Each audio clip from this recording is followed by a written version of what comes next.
In this interview, I talked to Kyle. He was able to reach success.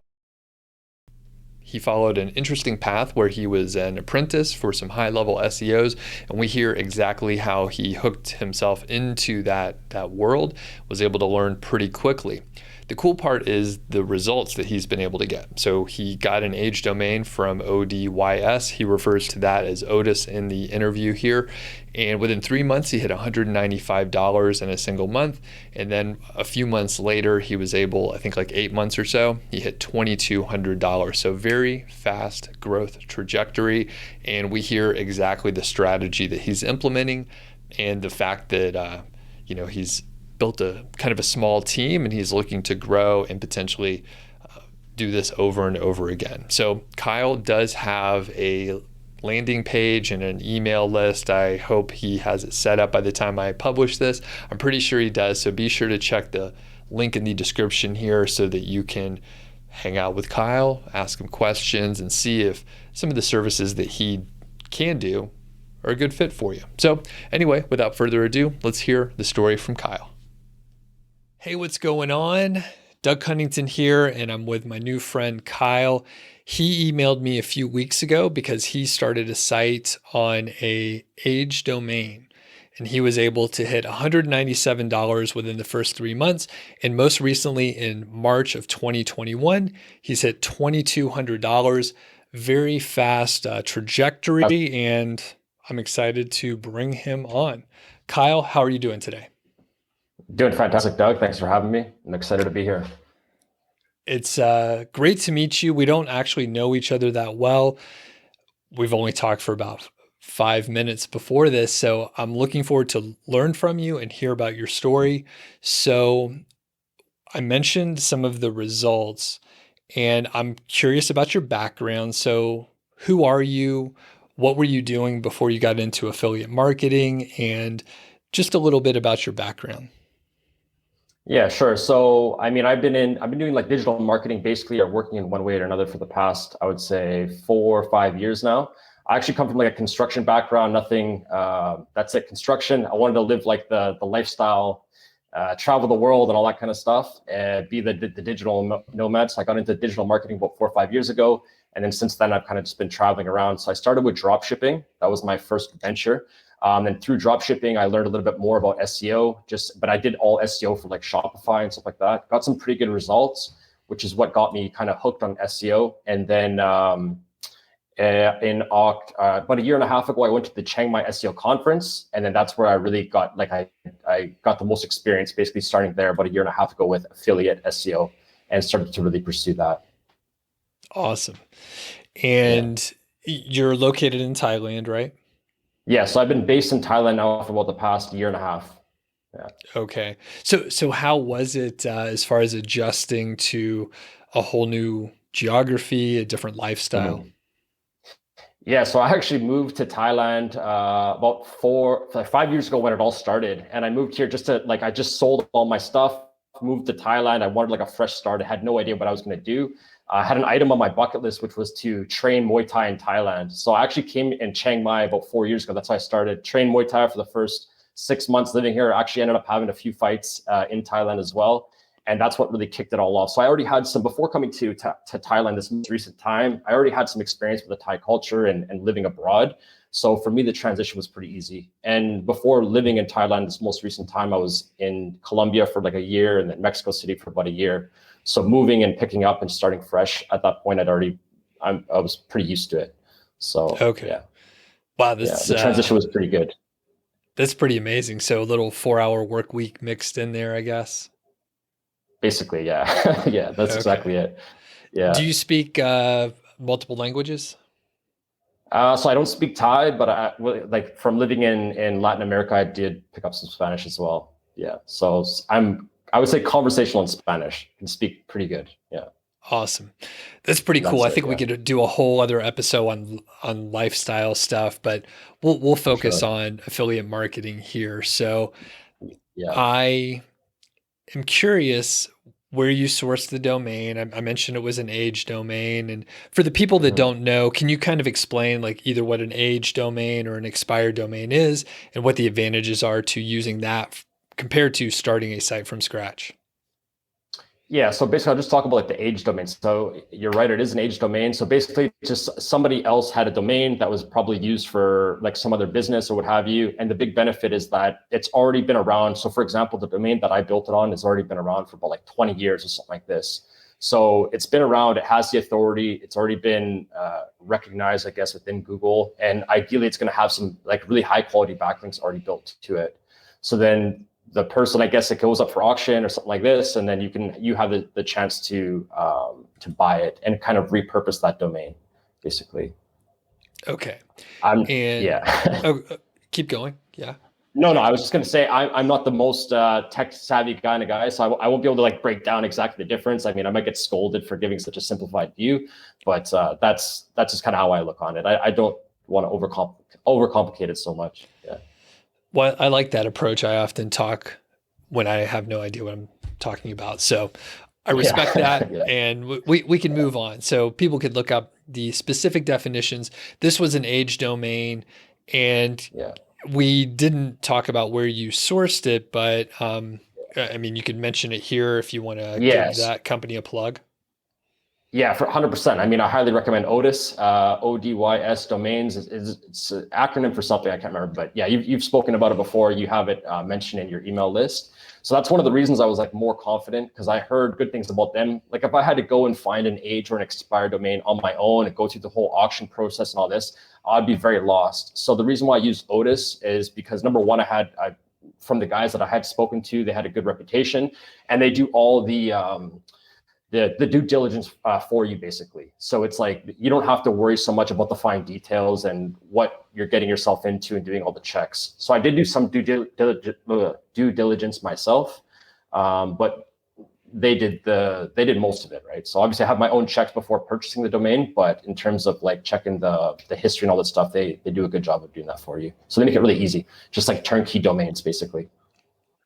Yes. And they have been a sponsor, although they're not sponsoring this episode at the time that we're recording this, but they do have a great dashboard where you can filter on referring domains, the age. You can get all the metrics from various SEO companies. So they do make it very easy for a person to get at least the pre-vetting done. So from the due diligence standpoint, what did you check on, Kyle, once you found a site that you thought, hey, this domain's pretty good, I want to look deeper?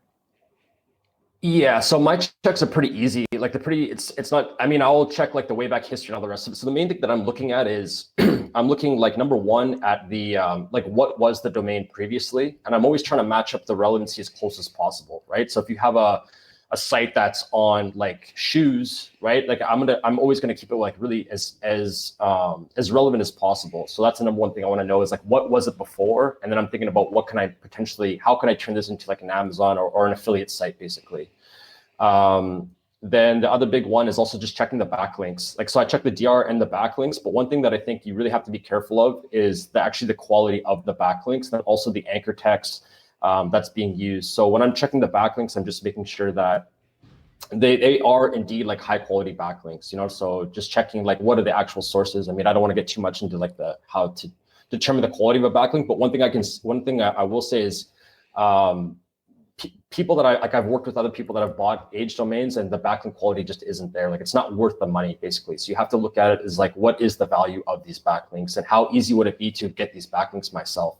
In a lot of cases with an age domain, you're going to be able to get backlinks that it's going to be nearly impossible to get by outreach or Haro even sometimes, right? So that's like the huge benefit, is getting the backlinks that nobody else can really get, right? It's going to be much more difficult. And then of course, looking at anchor text. So I like to look at making sure that the majority of the anchor text that's used is branded anchor text. So that to me is just a good sign. And then, yeah, that's most of it anyways, because I know that ODYS has already done a lot of the vetting for me. So I'm just basically looking on backlinks and then what the history is. And yeah, that's most of it anyways. And the relevancy, like you said. So that's huge. Yeah, 100%. Okay. In how close do you try to make it? Like a shoulder niche? Like, is that close enough? Or do you really try to make it where the backlinks make complete sense topically and for the content that will be on the site? Yeah, I try to get it as close as possible. Like to give you an example, like I just bought a sport website or whatever. So we'll just say like, and it's of the exact same sport that I'm doing, for example. Like, and it's because it's a good domain. So maybe I might stretch it a little bit more, but I'm always trying to get it as relevant as possible. And I know people that have had successful age domains or expired domains that weren't as relevant, like they weren't an exact match, like within the same topic, they were shoulder niches and they still worked well. But if I can get away with like finding if I can get the relevance as close as possible, then of course I'm going to take it. And so far with the domains that I bought, it's been pretty easy to do from ODYS. Yeah. Okay, perfect. Yeah. So I'm going to sort of zoom out a little bit, and we're going to talk more about what you did after you got the site as far as content, link building, and other strategies when you're working with an age domain and you're putting your new content on there. So from a content standpoint, how did you approach it? How did you think about keywords, competition analysis, and so on? So just focusing on content, I'll sort of turn you loose and let you tell me about it, Kyle. Yeah, cool. So this is, I love this topic as well. I'm excited. So one of the big things I think as well before buying the domain is you have to have a good idea of what keywords you're going to be targeting first. So that's another thing that I've seen with other people that I've worked with, like clients and stuff like that are also buying age domains, is they go, oh, I got this great domain. They purchase it, but they have no keywords to target. So making sure before you buy the domain, you already have an idea of the keywords. So I already had like a pretty good idea of the keywords that I wanted to target. Like I already had a list before I bought the domain. So then it was basically ready. So then once I bought the domain, just right away, go to the content. And I think we started with, so usually what I like to do is start with like 15 articles first. And maybe like a mix now between like info content and affiliate content. So money content or whatever. And I'm trying to choose like the lowest difficulty keywords possible, like just to try to get some sort of like foothold in the niche and see how it performs. So shout out to you, Doug, for the KGR method. That's a big, I use that a lot with my keyword research. So it's not the end all be all, but it's a really important metric that I also do look at. So planning out the keywords. So say I'm going to start with a batch of say 15 articles, and I want to see how those articles perform. So say it's going to be like whatever, mix between info and affiliate, get those ready, add them to the site. So we could talk about like the more in-depth structure of the content a little bit later on if you're interested. But basically what I'm trying to do is I just want to add those articles to the site and see how they index and how they perform before I go all in, if that makes sense. So I'll add like 15 initially. That's like the first batch, set up the site accordingly. And then I might just do like 1 or 2 a week after that. And I'll just kind of put it on hold, like standby. And what I'm doing is I'm checking to see how well those articles are going to index. So if they index like anywhere in the top, say 30 positions, that's a pretty good sign for me. So I'm okay. I think we can make this domain work, and like full speed ahead, just start publishing as much content as possible to get to at least like 50 articles. That's like the initial goal. Okay. So you publish about 15, you wait a few weeks, see what happens, and then from there you'll take action. Exactly. If they and don't, then go ahead. So another thing as well is like there's obviously a lot of like smaller details to go in, but with the setting up the new domain, going through this is a really important step as well with the new domain, like age domain, is going through like putting it into, say, for example, Ahrefs, and then checking like the best by links. So checking all the backlinks and making sure that you're recreating or at least 301 redirecting those pages that have backlinks either to the homepage or other relevant pages that you're putting up, just to make sure that you're not missing any like link juice or link equity. So that's really important. Don't miss that step. Okay. Perfect. And that's a point that we should emphasize. If you're getting an age domain, expired domain, whatever, check the URLs that have links going to them. Those are the important ones. So recreate them, rewrite them. You maybe don't want to snag the old content. How do you treat it, Kyle? Do you write new content for it? So what I'll do is so basically I just export it. I'll put it into a list, and then I look at like, are there pages that have backlinks that could still be relevant? And how I kind of determine relevance is mostly just like if it has the same like the keyword in the URL. So for like the keyword in the URL, then I'll create a similar page and just 301 redirect it to that new page that is similar. So there's relevancy within like you can put it in way back, but mostly I'm just looking at the keyword and the URL, and you have a pretty good idea of what this page is about. So if I can match up the keywords within the URLs and maybe create like an info content, or even if it's money content, then you can recreate that page 301 it to the new page. If it's not that relevant, then I'm not going to recreate the content. I'm not going to worry about it. I'm just going to either 301 it to like say the homepage or maybe the blog or something like that, just to make sure that it's going somewhere. So on the site that we're talking about now, most of the art, like I didn't recreate many pages at all. Maybe just a couple that were like super relevant, but the bulk of them just got 301 to the homepage. Okay. And do you happen to remember maybe the domain rating or the DA metrics for this particular domain? Yeah, 100%. That's why I bought it. So it was pretty good. It was like, honestly, it was a really great domain. So it's like I bought it as a DR46 and had like over 400 referring domains. Had like, yeah, really high quality links as well. Like a lot of DR90, a lot of DR80 links. Awesome. Yeah, and really high quality and super relevant as well. Like very relevant links. The context is relevant, all that stuff. Yeah. Awesome. And can you share, you don't have to, but can you share how much you paid for the domain? It was under 2,000. I think it was maybe like $1,800. Okay. So, you know, not a trivial amount, but kind of a bargain if you look at what it would take to recreate the links and to get a DR46 domain. That's a pretty good deal overall. It's a great deal. So one of the ways that I also like to look at it is just looking at like, looking at say all the backlinks and like just doing a quick average, like what would it cost me to recreate this domain if I had to do the outreach myself? Because I do outreach myself. We have Haro, we have all this stuff. So what is it going to cost me to recreate this domain? I mean, you can do the math yourself depending on how much you're getting your links for, but how much the links cost or how hard they're going to get, or how hard they're going to be to get, right? So in a lot of cases, when you actually break it down on a link by link basis, the domains are a bargain. It seems like a high upfront cost, but really they're a bargain if you break it down link by link, right? And then also the age, it's been around for 20 years, and a lot of the links I couldn't even get myself. Be impossible, there's no way. So, and just to add a little more nuance, it's also the age of the links too. So you may have links from a great source that are 5 years old, like. You can't recreate that. Like you literally, you can't go back in time. So, all right. So when you started adding content, so you publish like 15 articles, things look good. Yeah. And then you go all in. So what's your publishing schedule like? And it sounds like you have a decent mix of informational and product reviews. So once you realized things were reacting well, what did you do? Yeah, so once we realized it was reacting well on this site, what we did is, so it was like, it only took like a week or two for the articles to index. And I had actually all the articles indexed on page 2. It was like, we had some like index like position 12, 13, 15. They're really low competition keywords. But still, that was either way, to be on page 2 is a great sign for me, regardless of the competition, the keywords. So from there, then we just, we rolled out a plan and we basically did like one article a day for the first, I think the first 60 or not. This one we went like full on. This is when I was really excited about. So this is when we did like one article a day for the first 60 or 70 days, something like that. Yeah. Okay. So we got it to 100 posts pretty fast, but it was one article a day. Perfect. So you got it to 100 posts. It sounds like within a quarter or so. How many articles are there now? And we're recording this at the very end of March 2021. Yeah, it's about like 180. It's creeping up on 200 now. Okay, creeping up on 200. Yeah.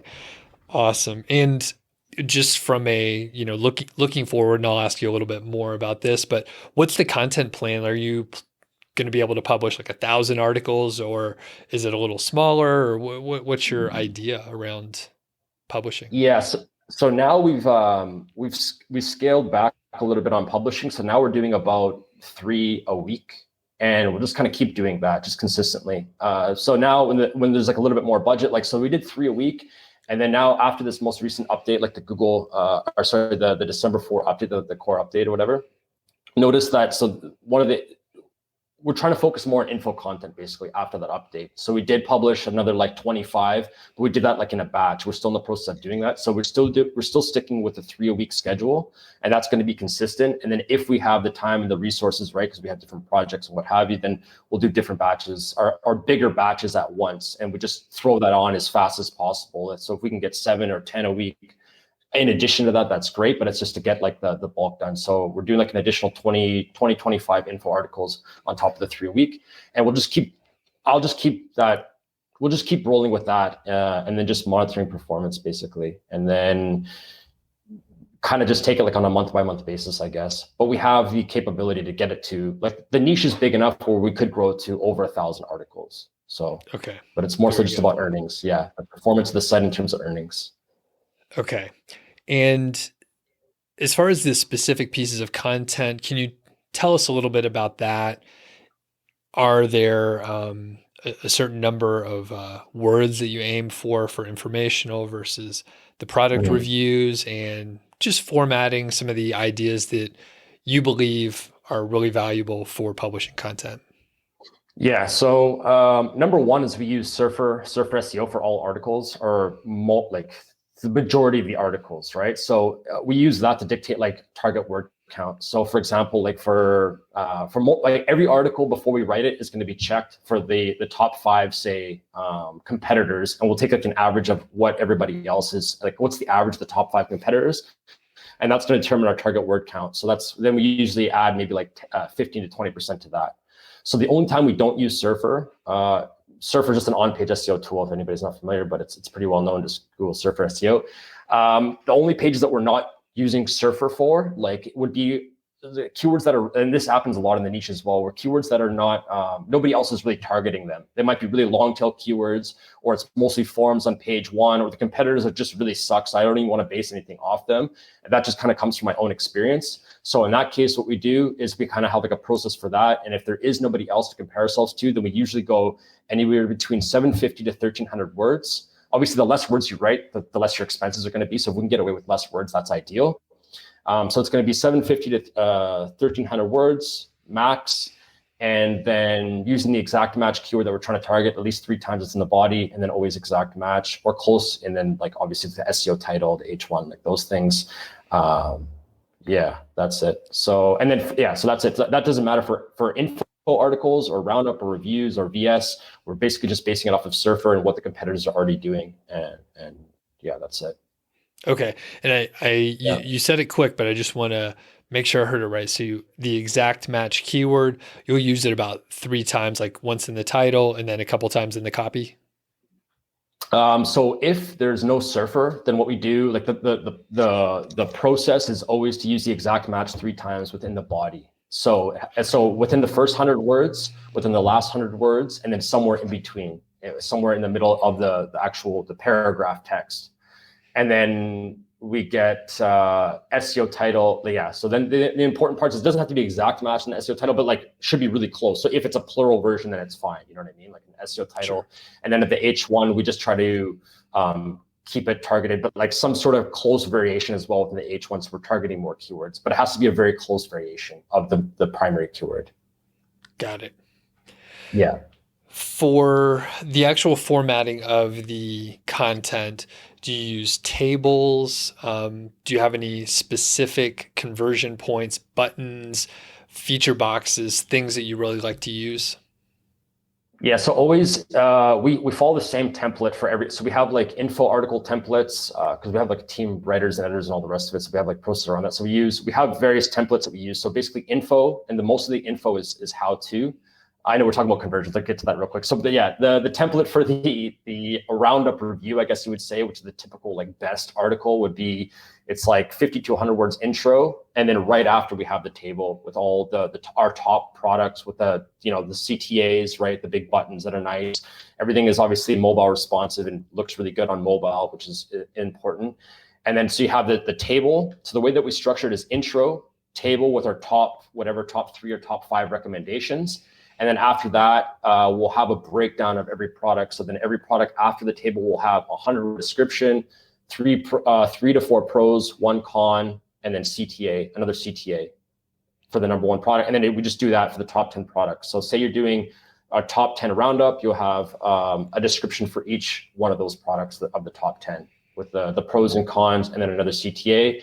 And then we do our buyer's guide after that. So the things that you should look for when buying whatever product or whatever you're searching for. And then one last final CTA at the very bottom where we promote our number one product again in the conclusion, just to kind of summarize.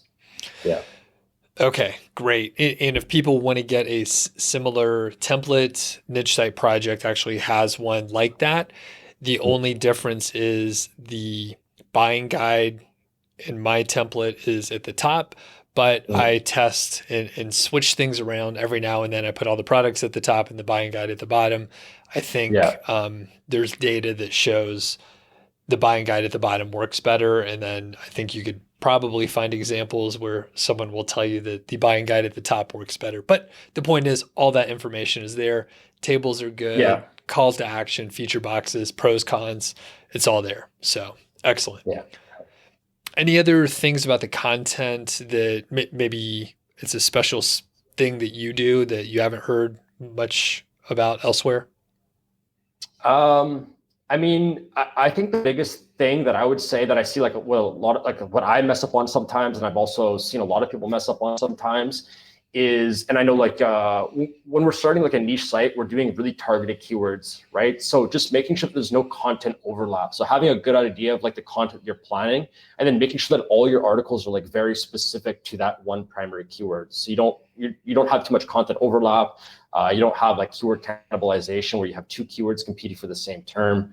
So that's really, I would say that's the biggest thing that I would see that like people have issues with, is just not creating like, not having the article focused enough. And then also, that's the big thing.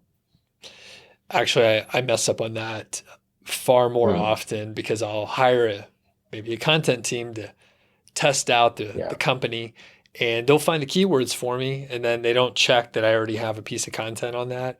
Or I get the list of keywords and forget to double check on my list because I think it's laziness, to be honest with you. But we'll say I'm busy instead as my excuse. But you get the point. So you always got to check and make sure you don't already have that keyword. When your site gets big, it's easy to screw up on that. So really good point. Now, you mentioned we a few times. It sounds like you have a content team. What's your team like? How did you find them? Who's writing for you? How is it working with them? Do you have managers in place? What's it like? Yeah, so I don't have managers in place. I'm the head manager right now. That we're not at that size yet. It's pretty small team. You know what I mean? So and that's kind of the way I like to keep it. It's very intimate. But basically, we have, I think right now I have like 3 writers. So everybody works like, so the writers all work like on a per word basis. So they're not like full time or anything like that. But they're so 3 writers. We have uploader who does all the designing and making sure everything looks pretty. Then 1 general VA that just kind of picks up the loose pieces of missing things, and then 1 like basically full-time content editor, content manager. But really, it's her responsibility to oversee like the topics, and then the outlines, and then checking content, checking it for review, and then also checking it one more time once it's been uploaded to make sure everything like looks good and the end result is good before we hit publish. So, where did you find your team? Mostly Upwork, and then onlinejobs.ph, and then just through like referrals. So you find like if you find 1 good person, then generally they can recommend you 1 or 2 more good people. So that's really it. Okay. Yeah. And Facebook groups, actually. Facebook groups is a big one. Okay. Any particular groups that you find very helpful? What are they? There's like a handful, but if you like. You know what? I can't remember. That was exactly, a bad question. So you can but basically, if you just type in links. Sure. I can send you some links for sure. Okay. Yeah. So we'll put links in the description and show notes and all that stuff. So sorry, that was a dumb question. Like No. One for sure that's really good for writers is Cult of Copy. That's a good one for writers for sure. Cult of Copy. Okay. Yeah. I think that's the name. Yeah. Very good. All right. And from a hiring standpoint, were there any specific challenges that you faced? I know that's a big hurdle for a lot of people. Yeah. So luckily I got some really good. So when I actually moved to Chiang Mai, like just a year and a half ago, I kind of got started on this. I kind of went through like an apprenticeship program for SEO with some really high level people, I would say. So I did about a year with them as like an apprentice, which is basically like an SEO manager, mostly overseeing like the content and uploading. That's a lot of it, and then obviously you have other responsibilities. But what the big responsibility is hiring and finding people. So I learned a lot of that through them. So I was kind of fast tracked into the process. But I've also kind of like refined my process a little bit as well for hiring and training people. So number one is if you're hiring for a position, always look like don't find one person, find three people that are going to do the job, because chances are one is always going to flake, one is going to suck, and the other one is going to be okay, for example. But like it happens all the time. So you find one, you think they're going to be great, you think you did a good job as a manager hiring somebody, then you get them doing it for 1 week and then they never show up, or they decide the job is too hard. So always look for three people when you're hiring for a new position and work with all three people. So now I try to like run through it really quick, I think, because a big part of the hiring process is like you can have somebody that looks really great on paper, they interview good, they even have some good references, but when it comes to actually doing the job, they're just not there. Or it could just be like not everybody works well together. So maybe they're going to work well with one type of person, but they're not going to work well with me. So I like to just throw people in as fast as possible, like do some quick checks, have a quick interview, message them a little bit. But I always have trial work that I start them off with, which I just give them like minimal supervision or minimal support. And I just say like, hey, do this. We're going to start you off like on a 2-week or 1 month trial. This is your responsibility. Do this. And that's basically it. Like just kind of throw them into the fire and just kind of see how they respond. And then you'll find out pretty quick. And there's been people that have surprised me. There's been people that I thought were going to be great and they suck. And that's it. You know, I've even had like a quick little side note. Like I had a girl that I was interviewing, and I even wrote to myself like, hopefully she doesn't listen to this. Actually, she won't know who it is anyways. But I have a few girls that work for me, so she won't know. So I was actually interviewing her. I had the call and everything, check references, and I was like, man, this girl's no good. After interviewing her, there's no way I'm going to hire her. But things got busy and I got in a pinch, and she was my best. Like after a few weeks had passed, and I got into a pinch and I needed somebody like just to help me out real quick, because things just kind of got really busy with clients, because I have clients as well. So I messaged her, hey, can you help me out with this? And real quick, she did it. And then, oh, that was pretty good actually. Then, hey, can you help me out with this? And now she's like my best employee. So just goes to show you, like, you don't like my judgment is not the greatest. You know, I like to think that I'm the best, a good judge of character and all the rest of it, but you don't really know until you kind of test somebody. That's my approach. I mean, maybe there's better managers than there are better managers than me out there, but for my approach, like it's working.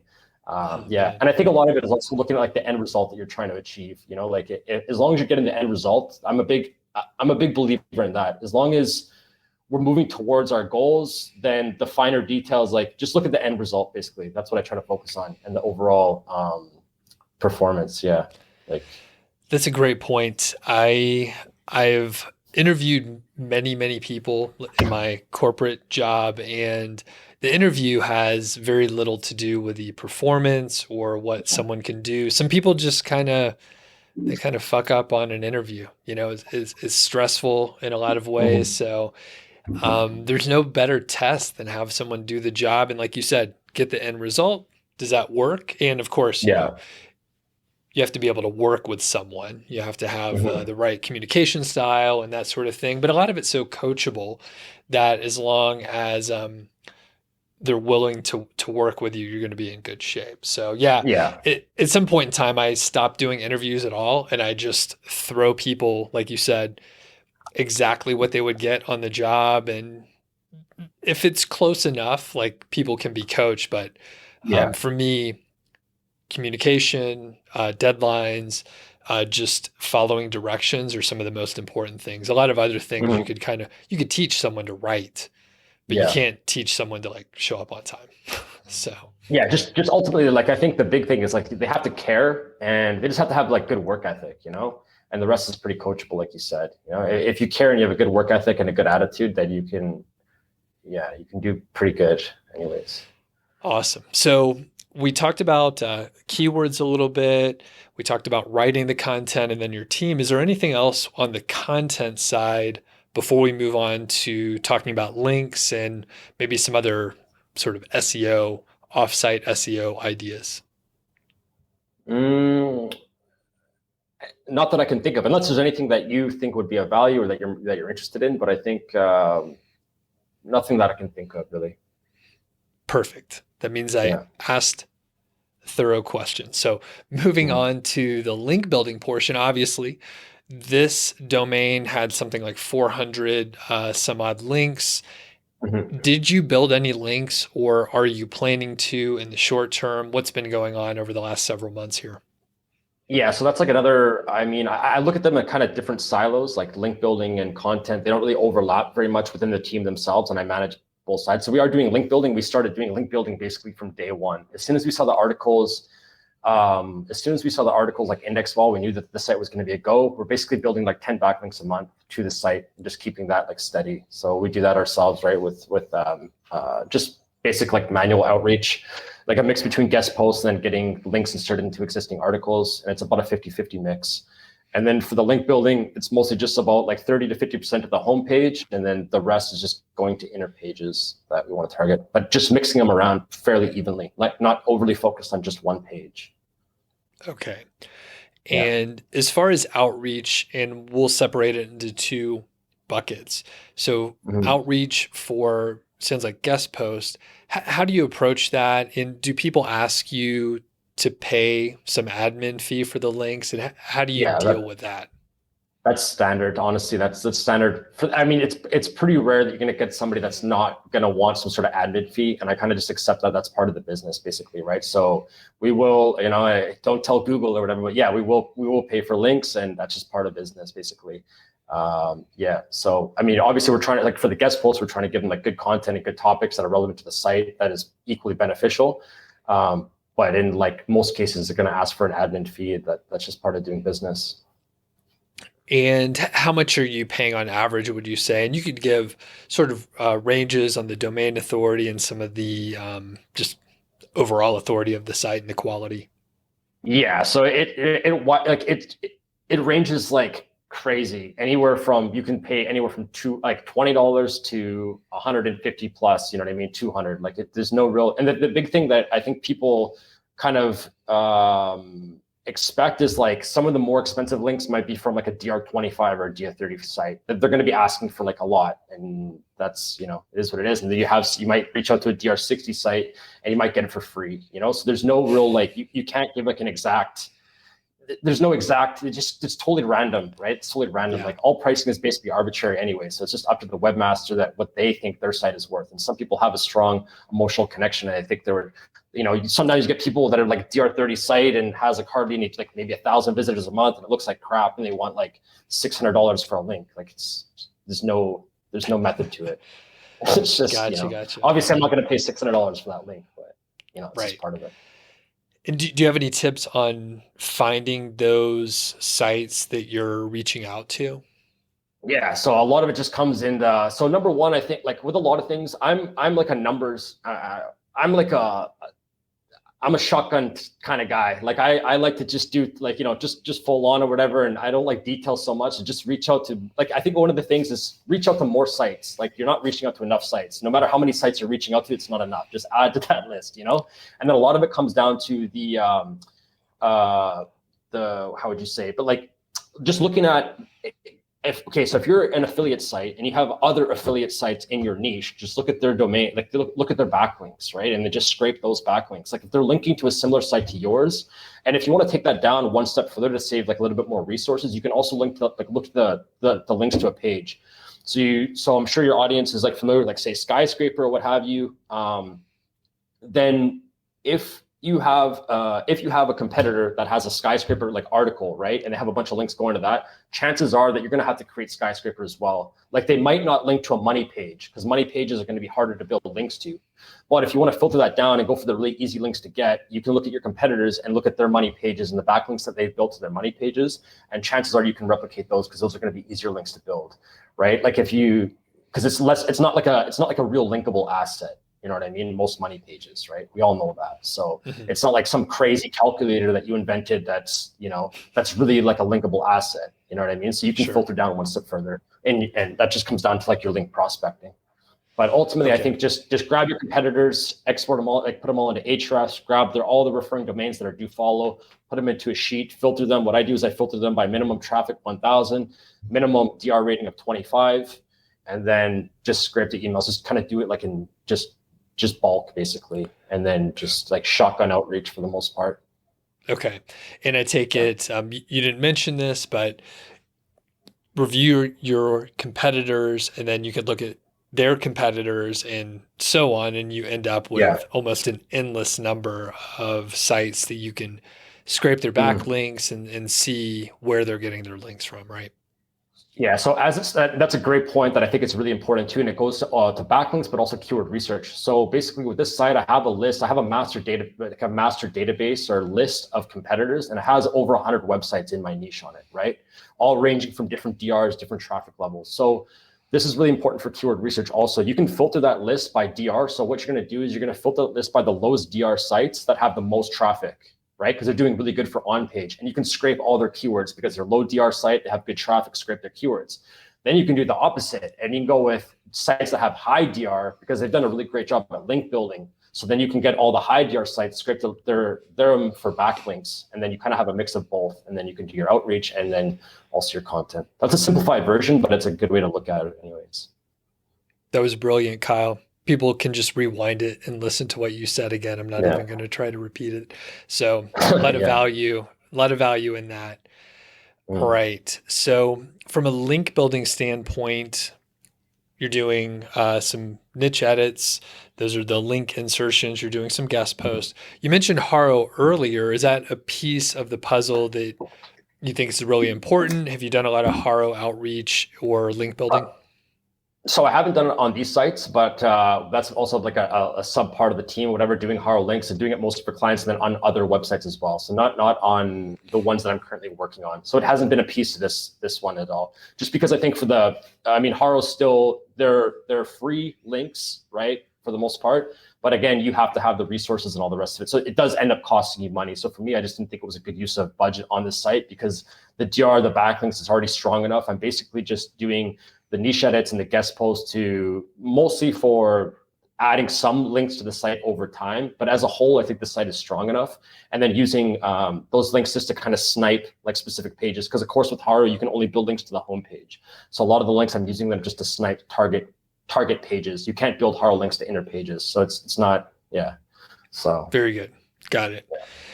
And this sounds like a fairy tale story. So there's a couple things I want to ask you. Have you built on age domains before, and how did it go? yeah, so that's kind of an interesting topic as well. So we did one in the same niche actually, and we did this one like a few months before. It was pretty recent, like within a couple months of each other. So we had it in the same niche because we liked the niche, and then built that one, and then we found the other domain, like the one that we're working on now, the one that I'm working on now, and that one was much stronger and much better. So I bought that one as well. So, but ultimately, it is the first domain. We ended up just actually 301 redirecting the first site to this site because it's the same niche. Yeah. Yeah, Okay. but this is the first age domain, the first affiliate site that is 100% like my own. The other ones that I worked on was for like during my apprenticeship and yeah. Okay. So this Yeah. is your first age domain, really your second, but it's all tied up Yeah, in one it's basically the project. same. Yeah. Yeah, exactly. Okay. But it's Yeah. your first one, and everything that you were working on prior to that, it was as an apprentice working on essentially your sensei's, is that the right word? Your Yeah, sensei's yeah. site Yeah, yeah. and their stuff, right? Okay. Yeah, exactly. On their websites. Yeah, learning from them basically. Okay. And we will come back to that because I think that's a really key piece of the puzzle as well. So it does sound a little bit like a fairy tale because it has worked Mhm. out well. Have you made any mistakes on this site or um, I guess the previous site with the age domain where you've rolled it into it? So any mistakes along the way? Yeah, so on these ones specifically, actually, it's funny because the first 50 articles that we wrote, they didn't convert. Like, so the traffic, if you look, like, you might share the traffic graph. The traffic graph is crazy. Like, like, even now it's pretty good. Like, Yeah. we have like over 30,000 visitors a month. You know what I mean?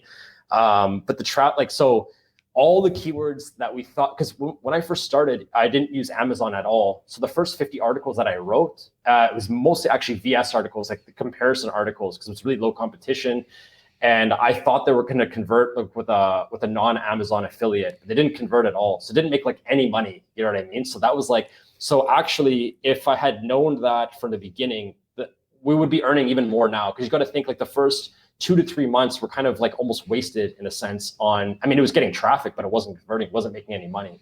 So that was like a big thing. And unfortunately, so that's one thing that I would like kind of be careful of when going with, like, Amazon is going to convert, Amazon is going to make money as long as you can get the traffic, and you're obviously, your keyword research is good and you're targeting the right keywords. But if you have like a decent offer, like, Amazon is going to convert, it's going to make money.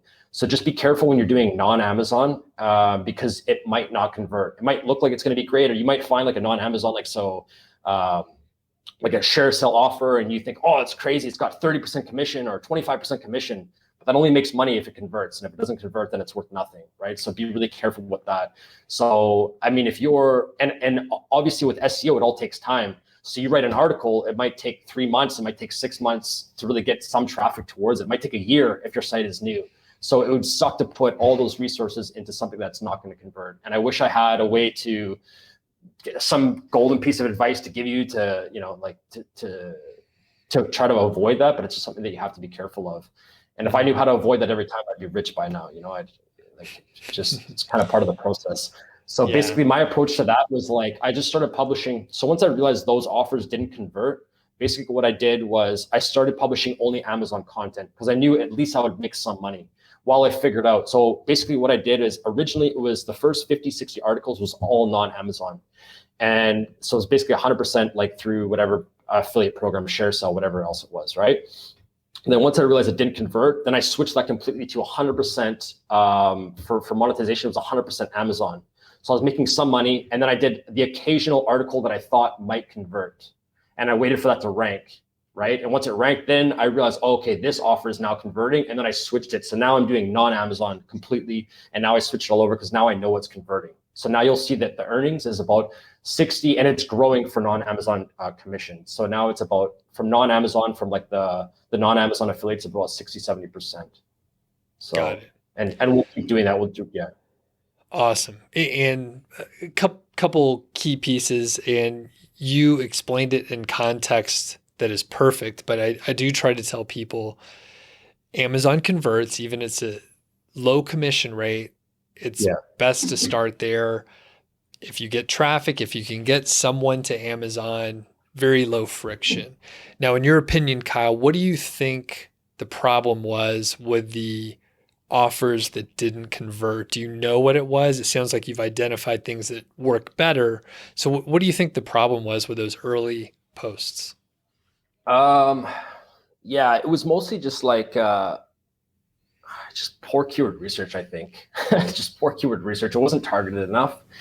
And yeah, it was a little bit like too broad. It was like, yeah, maybe a little bit too broad, because it was, like I said, a lot of it was comparisons, right? It was like comparison articles, so this versus that. And I think it was actually, and a lot of times those would be considered like money pages, because those they do, like, if you're doing model this versus model that, it will convert, it will make money, and it converts. It's pretty good. It might be smaller traffic, but they can make some pretty good money, right? But in this situation, I think that it was like, it was more informational in this versus that, where people were just, it was more like an informational topic. Yeah, and maybe just people weren't buying that particular product. Like, maybe they were just buying it in a store instead of online. That was another thing that I considered. Okay. And I have a perfect example. I'll geek out just for a moment.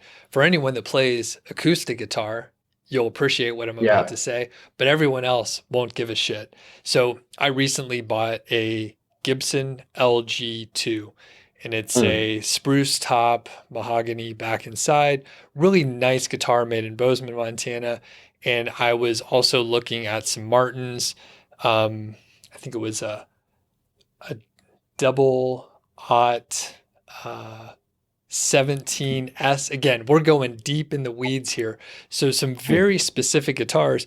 And I was looking up stuff on forums, I was looking at blogs, I was watching multiple YouTube videos. But the fact is, if I'm buying a $3,000 guitar, I want to hold it and maybe play it a little bit and compare it to another one. So I went to a local shop down in near Boulder and sat outside, played the guitars, and I picked the one that I wanted. So the point is, verses are really great, but if it's a high ticket item, I don't know if yours is a high ticket item, physical item, like you want to play the guitar, you want to Yeah, hold it and smell the wood and the case and all that stuff. Again, 100%. this is self-indulgent. I'm just talking about the guitar I just bought. Pretty happy with No, it. But it's a perfect example though. And I think that was like the problem that we had with the articles as well. So that was a great example. And I'm glad you enjoyed the guitar. you're kind, Kyle. That's nice of you to say. Okay. So from the standpoint of your apprenticeship, Mhm. how did you land that? I mean, it sounds like you've been traveling quite a bit. How did you land the apprenticeship? It sounds like it's been really valuable. I don't know who you worked with, but I know there's some pretty badasses in Chiang Mai. So, Yeah, for you sure. could share whatever you're comfortable sharing, and tell us how someone might approach that if they want to get an apprenticeship and work with people like that. Yeah. So at the time, so before coming to Chiang Mai, this most recent time to come to the conference, I was living, like I said, I was living in Mexico City, right? I was there for about a year. And I really wanted to pursue like the SEO, like full on. Like when I learned about like flipping websites and all this stuff, and flipping like the affiliate websites, that to me was like that's what I wanted to do. I really thought that's cool. Like if I could flip my own websites and all the rest of that, would be awesome. And of course, like as everyone knows, like apprenticeships or getting some sort of like mentorship is going to fast track you into like learning. So basically, when I booked a one-way ticket to Chiang Mai from Mexico City right around the time of the conference. I showed up about 1 month earlier. So it was like the SEO, the Chiang Mai SEO conference. So I showed up 1 month earlier, and I basically just had it in my mind that I was going to do whatever it took to get as much experience as possible, like and like whatever it was, right? So it's basically from the moment I landed, I was just like at every meetup, like trying to connect with people, like what can I do, blah blah blah, and yeah, that's kind of how it started. So once I found out that there was it was basically just immersing myself as much as possible. I mean, I volunteered for the conference. I volunteered to help out if anybody needed anything, and I was also willing to work for free. So there was some pretty well known guys there. They had they put out a job listing, or they were looking for like a new apprentice, and I basically just sent in my resume and my application, and then I ended up having like a call with them, and I just said, look, like I'll do whatever it takes to get this position and work with you guys. And actually, the funny thing is, when I filled out the application, I was thinking to myself like, man, there's going to be so many people that are going to want this opportunity. So what can I do to stand out? And then I actually wrote out the whole job. Like I sent it the resume, but they have like the cover letter. And I wrote out the cover letter and I looked at it and I was like, man, there's nothing in this cover letter that's going to make me stand out at all. It's like, what could I offer them that they would be interested in, right? Like, because I didn't feel like I was going to stand out as if you look at my resume and you look at what I've done in the past, it's nothing like so great. If you look at my educational background, I mean, I dropped out of high school, so it's like there's nothing too impressive there. But basically, I just rewrote it and I said, like, look, I'll do whatever it takes. And I know that hiring is kind of like a crapshoot, right? Like you never know what you're going to get. So what I'll do is I'll work for you for free for the first 3 months, as many hours as you need. Like I don't care. I'll do it full time. I'll work whatever, as much as you need, just to prove to you that I can do this job. So that's basically what stood out. And then I think I did end up working like the first 3 months for free and working like, quite a few hours as well. It wasn't like an hour a day. It was working like 8, 9, 10 hours. And of course I had a learning curve as well, right? So things that might've taken some people 1 hour, a lot of times I'm not sure they knew this because I was working like remotely from my computer, but it would take me like 3 hours to still trying to like learn and figure things out. Cause I wouldn't ask them, because I think a lot of the questions that they were, like the things that they were going to get me to do, I think they would have assumed that I already knew, but I just didn't know it. So I was like on YouTube trying to learn myself because I was just like too stubborn to ask the questions. So, but yeah, just kind of doing whatever it takes is to kind of stand out, and then just kind of having that approach on,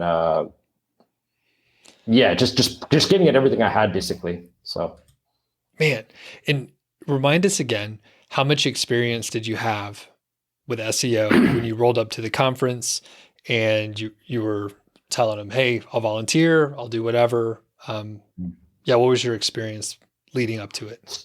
So I had already been doing SEO and like getting some pretty good results, but it was all like on Shopify websites. So it was like completely different than Amazon, Amazon affiliate. Like you're with Shopify sites, like with e-commerce or drop shipping, you're mostly targeting like product pages, collection pages, and all the rest of it. So I had like an understanding. I knew about like keyword research and link building and all this stuff. But from like an Amazon affiliate, like on a WordPress website and going through that whole process, it's a completely different game. And especially because these guys are really high level SEOs, right? They're very high level. Like these are not just some of the best, really well-known guys in the industry. So also the standard is like much higher. Everything is much higher. The websites are bigger.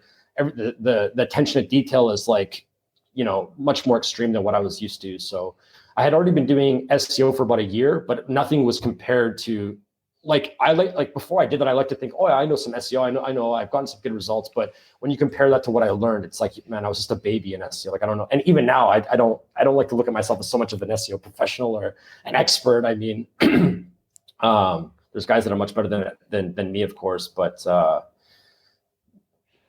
yeah.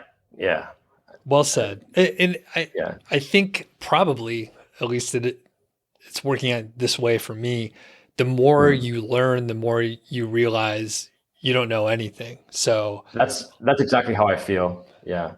So I feel like I know less about SEO now than I did like 2 years ago. You know what I mean? Like I thought I knew everything, right? And then you realize you don't know anything. And then, so that's exactly how I feel. Yeah, it doesn't go away. It actually gets worse. And I think probably the first 3 months I learned about SEO, that's when I thought I was the smartest. Yeah, 100%. So I think one thing that comes across, hopefully pretty clearly for everyone listening, watching, is the passion that you have for this. And I think probably it helps to not come across creepy in a conference atmosphere. It's interesting, this world that we're working in, really. Yeah. And I know I haven't been to the Chiang Mai conference. Matt Diggity, I think he's the founder, the MC for the whole thing, right? And I have a feeling, right, there are a lot of people that show up, and it can be a little weird when a bunch of people show up and they are putting you on a pedestal. So are there any, I'm not saying that you worked for Matt or anything like that, but are there any tips for not coming across creepy when you're really enthusiastic? Because you landed the job, you did a great job. But I know that's a thing, and I know it's something you have to approach with some assertiveness, but not too assertive. Yeah. So I think that like one of the biggest things that I would say that I've kind of like, so number one is if you haven't read the book How to Win Friends and Influence People by Dale Carnegie, like go pick that book up and read it. Like that's like the biggest thing, right? It's like I think like a lot of people when they're trying to meet new people or they come around, like if you put yourself in a conference, right, you're around like a lot of high level people. I think there's a tendency to become a little bit insecure and you want to show everybody how good you are. But really, I try to take the approach on like, man, I don't know anything. I'm just here to learn. And I'll try to ask people more questions and maybe not even questions about SEO, but like try to get to know these people. Like, you know what I mean? Like they're people too. So don't just like go into it and think about like only what you want or what you're trying to get, because they're surrounded by that 100, like everybody, they see it and they want, oh, can I ask you a question about this SEO problem? I'm struggling this. What do you think I should do here? Blah, blah, blah. It's like people don't want to be around people like that. Try to ask them about like, how can you help them? What can you provide them? Right. And I don't mean that as a way of like trying to manipulate them, but just trying to think a little bit more about like their needs and what they're trying to do. And then in return, just try to provide something, so that's like a big thing. So just trying to have that approach and be like, have some humility, be humble. Don't think that you know everything. Don't only talk about what you want to talk about, whether it's work related, SEO related, or even business related. Like a lot of business relationships, people, when they go out and you want to have drinks with people, they don't want to talk about work. They want to talk about their new guitar, for example. So then maybe you could take an interest in their new guitar, and that's going to build a friendship. And then later on, they're going to want to help you to build an affiliate site. You know what I mean? Like, and I think a lot of times with guys that are really successful, they don't care as much about business. Obviously, they like business, but they want to have a good time too. They want to talk about regular stuff, their family, their kids, their whatever, their other recent accomplishment that they did outside of work. So just trying to get to people, get to know people like on a more personable level and try to build like an actual relationship with them and try to go a little bit more deep with few people as opposed to spreading yourself out too thin I try not to take the approach of I'm going to talk to 100 people at this conference. I just try to take the approach of I'm going to try to make one good new friend or one good new contact and really get to know him or her, sorry. And then, then the next day, maybe do that for 3 people and build like an actual relationship. That's a big part, and try to offer them something. Always offer something first, see what you can do for them. Like that's the biggest thing. And they're going to be a lot more likely to work with you. Awesome. Very good. Yeah. And you've been so generous with your time. I didn't even realize we've gone way over the amount that I have scheduled. So I will start wrapping it up here. So has this site been a big impact on your life? Is there any specific thing where this has impacted your life since it's been so successful in a really short amount of time? I think the biggest thing is just the confidence. A lot of confidence coming from that, and then also like there's a lot of like just the confidence and knowing that it works and I could do it myself. But then also the confidence of like knowing that you have to put in like a lot of resources, whether it's your own time or other people's time, and of course if it's other people's time, then it's money. Like there's a big upfront investment, you know what I mean, that you have to put in, and you have to have confidence either one to put all that effort in yourself first and know that it's going to take a while to get the results. Or even if you have money, like for example, some people might have some savings and they're looking at their savings and going like, man, I don't know if I want to put this into the website. So now like kind of developing that confidence. So now if I have some savings, I know, okay, I have more confidence now that I can invest this, or I can invest more time, and it might not pay off right away, but it's going to pay off over the long run, hopefully. And if not with money, then with experience. So that's the biggest thing that changed for me, is just the confidence. But in terms of overall lifestyle, not a lot changed, for the most part. Like how I live on a day-to-day basis didn't change so much. I was already working remotely and awesome. And I have the same schedule now, I still wake up at the same time, kind of do the same thing. So yeah, just about following the process basically. Very good. Is there anything that I forgot to ask you, maybe that's super interesting, or did I actually ask some good questions this time? No, you asked some great questions. So I would say you did a great job at that. The one thing that I kind of want to leave people with, which I think a lot of people struggle with, I struggle with it myself, when starting like a new venture or affiliate website or whatever, I think that a lot of people focus on the really small things. Like they do things that are not actually going to push the needle. So try to focus on the big things. Like don't spend a day optimizing for button color when your site doesn't have any traffic, right? Get traffic, build links, build content, write it yourself or outsource or whatever. But those are going to be the things that move the needle, right? Fresh content every month, fresh content every week or whatever. Try to build backlinks, and that's going to be like the bulk of it. Don't worry too much about your theme. Like obviously these things matter, but it's not going to like grow your site like exponentially or make a big impact. Like get traffic first, get rankings first, move forward. And also I think a lot of things is what I would say is like, look at, this is kind of like a side thing, but it's something that I really try to promote as well, is like, look at kind of what skills you have and what is the most valuable skill that you have. And I think that the idea is that you want to try to change, like if you can make $25 an hour, sorry if I go on a little bit of a tangent here, but I think it's important. If you can make $25 an hour doing sales or whatever job you have, like as a general number, work a few more hours a day and then use that money to reinvest with people where you can like, use that money to reinvest and outsource the work, because a lot of times outsourcing the work is going to be much cheaper. So you can hire somebody in the Philippines for $6 an hour, right? So if you work 3 more hours and you make an extra $75, well, that just pays her salary for the whole week. So now you've kind of just like multiplied your time instead of focusing on things that you can get somebody that, $6 an hour to do. That's the biggest thing. So maybe your best approach to SEO is not to focus on SEO, but to focus on what you can do to make more money right now to reinvest in SEO, basically, if that makes sense. Yeah. Even if it's freelancing or whatever, right? Yeah. And it's a matter of, geo arbitrage a little bit, where the dollar or pound or euro or whatever your currency is goes farther somewhere else. And leveraging the strengths that you have, maybe it's a high per hour rate, maybe it's your salary, and you could work a little more and actually like get more work done than if you actually do it yourself, and don't waste time on dumb stuff. So, very well said, Kyle. Very well said. Yeah, good. Cool. Awesome. Well, where can people find you? Yeah, so I'm actually in the process today of a new website right now. So it's klaver.digital. That's going to be the #1 spot, I would say. So KLAVER.digital. I'm also a freelancer on Upwork, top rated. Hit me up, man. If you guys need link building content, anything like that, That's basically it. Or yeah, those would be the two main spots basically. All right, awesome. We'll put links in the show notes and descriptions. And Kyle, go ahead and raise your rates. I can tell you people are going to be hitting you up I after this appreciate one. that. So thanks so much. I would love to get an update soon. This has been fantastic. It's been great to connect with you. Cool. Awesome, Doug. I appreciate the time and yeah, thanks for having me.